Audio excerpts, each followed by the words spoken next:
Thank you, SSN's Innovation Council, also for having me here, and Annamali sir, the principal.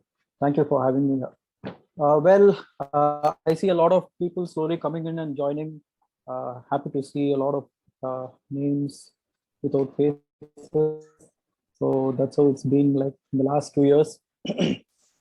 I freshly remember, I think it was April 2020. Yeah, somewhere around that time, I had sent a whole lot of Zoom invites to people. And the first session, we had about 200 participants from over around 12 countries, and they were all amazed uh, at the challenge that COVID threw at us and how Zoom could do such a magic of bringing people together right from their home. Um, Cut to last month when, in fact, 10 days ago, I had a workshop for a IT company, and we had about 25 leaders that were supposed to join, and we had 6 people, right?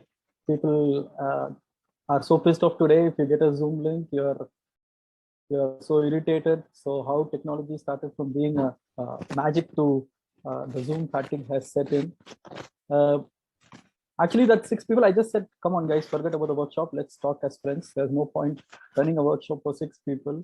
So I really understand how Zoom has really, any Zoom link that comes to your mail, you're like, oh, no, not again. And any poster that comes up as workshop, you're all uh, not so happy about it. But beyond all that, so many of you are joining in. I'm so happy to see a good audience story creeping in. I'd be happy to wait for a couple of minutes if there are more joining in. But having said that, good morning and same to you. That's how I start all my workshops, especially in this virtual mode. Because like I said, I don't know what is the attitude that you have come to this workshop with, right? I don't know if you're thinking, oh no, not again. Oh no, what is this guy going to teach me that I already don't know? Oh no, I don't want to again sit and 1.5 hours. There's no video. I can't see you, so I don't know what you're doing. And if you're thinking this is going to be a headache and this fellow is useless, same to you, right? Or the other side. Oh, this sounds good. They're talking about entrepreneurship. They're talking about attitude, behavior. Will I be able to learn something new today? Will this guy add some value to me? If that's the attitude that you have come to, same to you, right? So I would like to start by saying this, that whatever attitude that you have come with today, that's exactly what you're going to take back. I'm not a Maharishi, or I'm not a guru who's going to teach you anything new. All I'm just asking you to be is have an open mind, and let's see how productively the next 90 minutes is going to be, right? As it is, you are here, you don't have a choice but to listen to me. I'm here, I don't have a choice but to be with you. In the process between us, can we see if we can learn something, and both of us can add value to each other's life. So like they say, eta drishti tata shrishti, like how you see the world, that's how the world is going to appear to you, right? If you're going to see all the bad things around you, if you're going to see people being jealous, people doing greedy things and whatnot, that's how the world is going to appear to you. Or if you're going to take that one step extra and then start looking at, well, beyond that there are good people, beyond that there are good things that are happening. I hope this what is happening to me could change if you're going to come with that sort of an mindset. So that's how the world will appear to you. With this, I just want to finish my workshop. That's about it. No more. My workshop is actually over. If you guys thought I'm going to keep giving you gyans in an nice shruti, and you can switch off your video and then you can peacefully sleep. That's not going to happen. My workshops are not like I keep talking and you all keep listening. That's not going to happen at all. My workshop is actually over. From now on, I'm just going to allow you guys to interact with me. I'm going to play a game. I'm going to play a lot of videos. It's going to be an absolutely interactive session, because I just feel, at any workshop, more than what I tell you and you learn, I strongly feel I should learn a lot when I go back, right? Because when I do workshop for corporates, they pay truckloads of money for me to do a workshop, and they don't even take any value out of it. I seriously see that they're all pushed into those workshops. But here you are coming to this sort of a workshop, expecting something, to take back. So me personally also would like to add value to my own self through this workshop. So I don't usually use much slides in my workshop, but I just thought I'll put up 4-5 slides just to keep. I think it's an moral obligation today. If you're on a Zoom call, you better have a PPT. So I've just got a couple of slides. I'm not going to give you any sort of long bullet point training and all that. So good morning and same to you. I wish you again. And if you think you are here with the same attitude, I want you guys to populate the chat box, right? I don't know if you can open your videos. I'm not even too sure if you're all dressed appropriately, because today's Zoom call, nobody's even wearing formal attire. So if you can come on your video call. If not, at least populate the chat box with good morning and same to you, because it's the same thing for me, right? If I am going to come to this workshop with the attitude that, right, with the attitude that this is going to be a boring audience, they are not going to interact, they are not going to add value to me, then you should also wish me same to you. But if I think that this audience is going to be amazing, we are going to have a good time, next 90 minutes we are going to learn a lot. If you all feel that, I really want you guys to type good morning and same to you and send it across. Thank you, Jansi. Good morning, Arun. Good morning, Shri Trisha. Thank you guys. With the rest of you, if you can just, awesome. Good morning, Dr. Mahesh. Thank you so much, guys. Basically, I was just testing if your chat box is working. So now that I know the chat box is working, I want to play the first game for the day. It's a pretty simple game. Keep your chat box ready. I'm going to throw a slide at you and there will be a question, right? Quickly answer that question. I'm going to see who's the first one who's going to answer. If you guys are ready. How many squares do you see? It's a straightforward question. I know for the wonderful process of assessing, this is a silly question to ask, but then if you can quickly answer in the chat box, how many squares are you seeing in the screen right now? Good, guys, I need answers.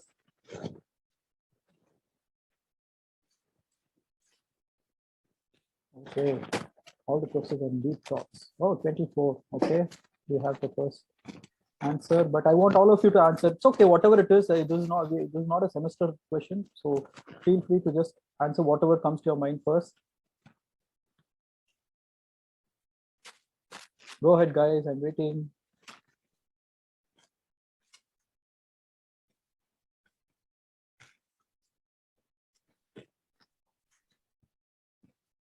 There's only one answer. I'm surprised. I think there are around 14 of us here. 22 says Suresh. Fantastic. Mahesh is going back to 22. Well done. Okay, this is like that IPL bidding, no? Yeah, we're just increasing and decreasing the price. 23. Jansi ma'am says 23. Okay, do we have a couple of more answers? Can I give it another 30 seconds?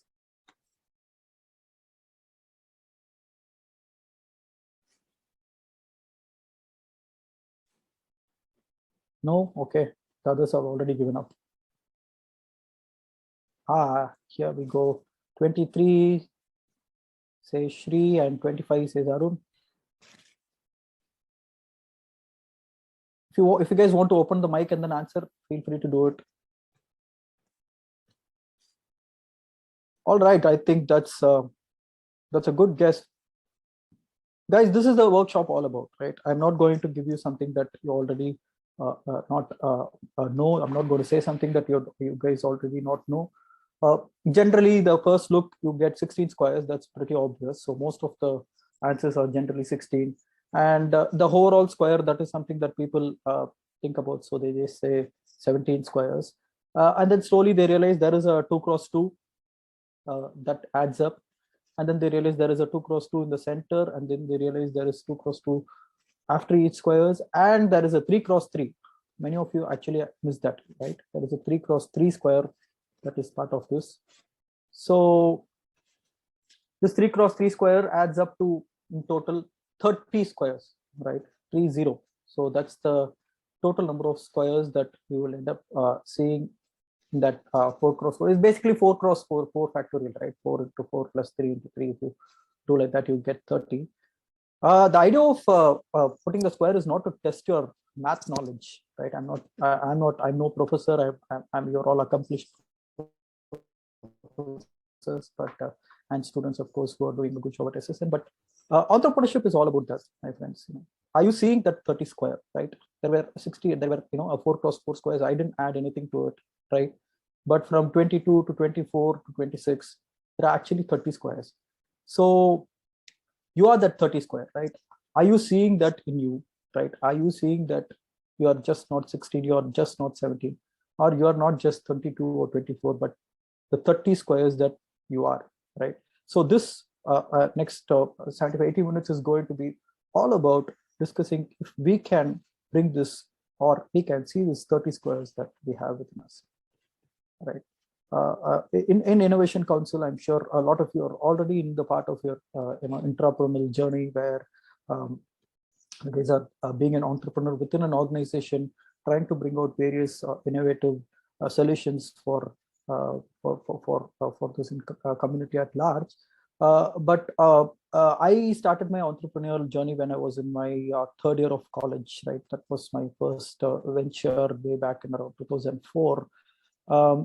And there's this particular story, and that one story, I just vouched this one story for my entrepreneurial journey. Only after listening to that story did I ever decide I'll become an entrepreneur. So I am going to share that particular story to you. I really hope that that story inspires you also to jump into this entrepreneurship journey. The story goes like this. Long ago, there was a king, and he had a very beautiful daughter, right?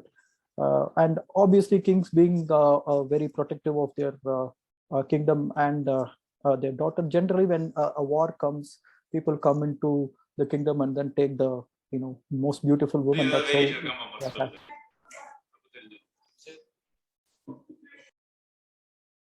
Thank you, Ram Prabhu. Welcome.